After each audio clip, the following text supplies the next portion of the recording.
About a week ago, Luma AI announced its text and image to video model called Dream Machine.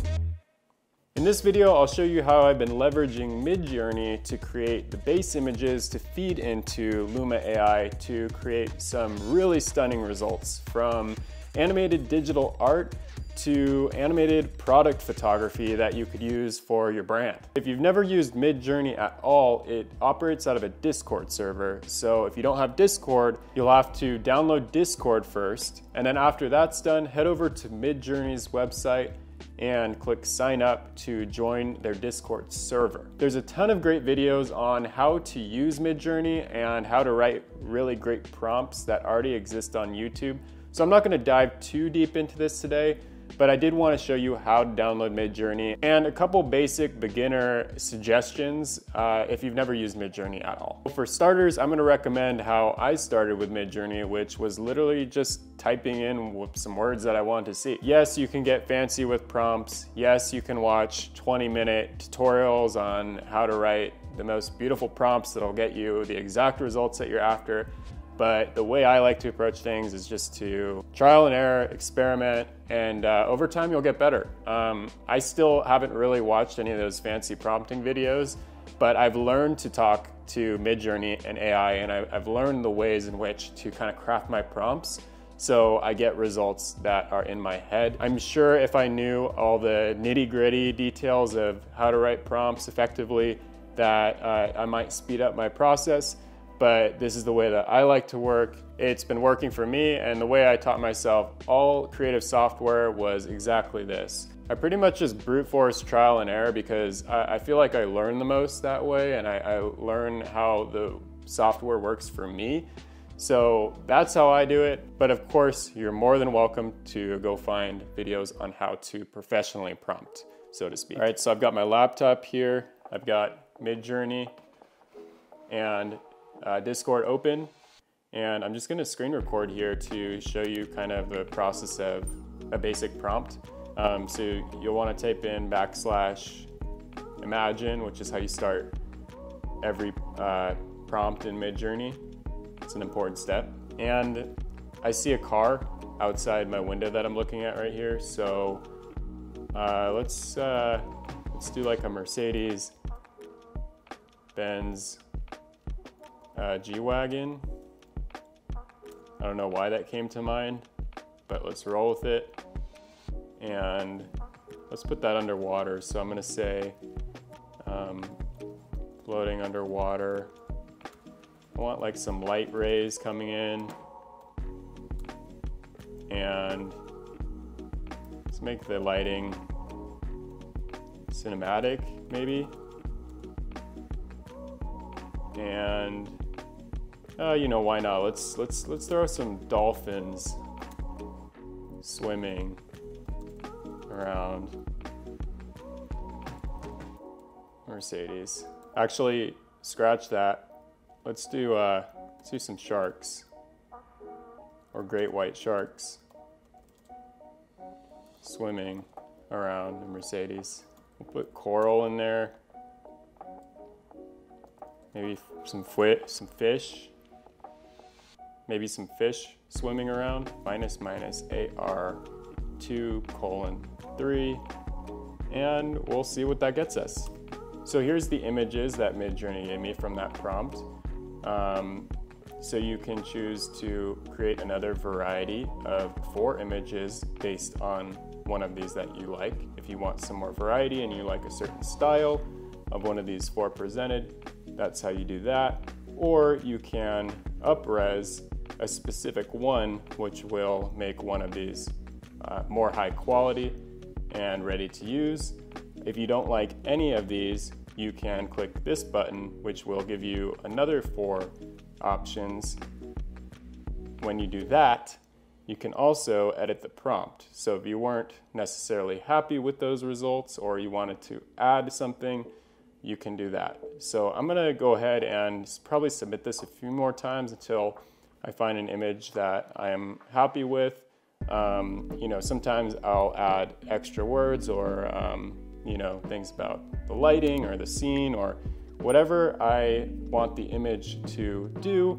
I'll try and type that into the prompt.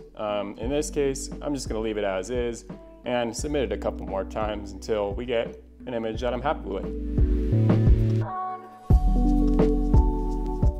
All right, so I could probably spend some time refining this prompt to get slightly better image results, but for the sake of this video, I did this a couple times and I'm digging this fourth result right here. So if you find one that you like, you click this up-res button.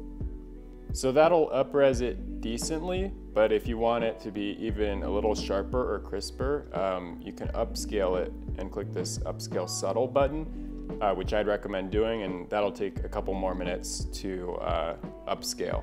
So I'm gonna do that for this photo. All right, so this is the result. I'm gonna go ahead and right click and save that image. And then I'm gonna jump into one step that's optional, but I do like pulling these into a photo editing software like Photoshop. You can use whatever you're comfortable with if you'd like, or of course, you can also just leave the image as is, but I like doing this little extra step just to tweak the colors and the lighting to just how I want them. Quick tip, while we're in Photoshop, if you know how to use Photoshop, they have a pretty nifty new feature that leverages AI that allows you to add in things. So say you wanted to add another shark here, you could just use the lasso tool and click generative fill. I'm gonna type in add shark, and Photoshop will go ahead and match the lighting and composition of your photo to add a shark with AI. So there's our shark. It gave us a couple options. I'm not so sure I'm a fan of that placement, so I might mess around here, and I think I do want one extra shark in this composition, so I'm gonna try and do that a couple more times, play around. And that one's looking pretty natural. You can play around with this more, but when we bring this into Luma to animate it, it's probably gonna kind of make these sharks abstracted a bit anyways. So I'm not so concerned with this base image. I just want a cool reference for Luma. So I'm gonna head to Luma Labs. LumaLabs.ai is their website. And I'm gonna click try now for their dream machine. At the time of recording this video, they're actually limiting free subscriptions to 10 generations just due to extremely high demand right now. As you can see, if you wanna pay, there's no limit. But they're just extremely high demand. You might be seeing this video later and that might not be relevant at all, but worth mentioning. And I'm amazed at how easy it is to generate videos from here. You might think it's a complex thing, but seriously, you just click this button, upload your image. So I'm gonna upload our image there, and I'm gonna give it a prompt, just like I did in Midjourney, but this time I'm going to make the prompt more focused on what I want moving. So I'm gonna type in shark swimming around Mercedes. I'm gonna say animating light, rays, and camera movement 360 degrees around Mercedes. I'm also gonna add around floating Mercedes-Benz. Not sure the specificity required in Luma, but this is kind of how I work with AI. You know, you just try prompts out, and it's not necessarily this magic or technical thing. It's just, you know, trying stuff out and seeing what happens. I'm gonna go ahead and leave this enhance prompt checked and click this button. Now, at the time of recording this video, Luma is experiencing heavy traffic, and sometimes your queues will take 3 or 4 hours to complete. Hopefully by the time you're watching this video, that isn't the case, but it is right now. So I'm going to go take a break and hopefully come back with a video. All right, so my generation just finished.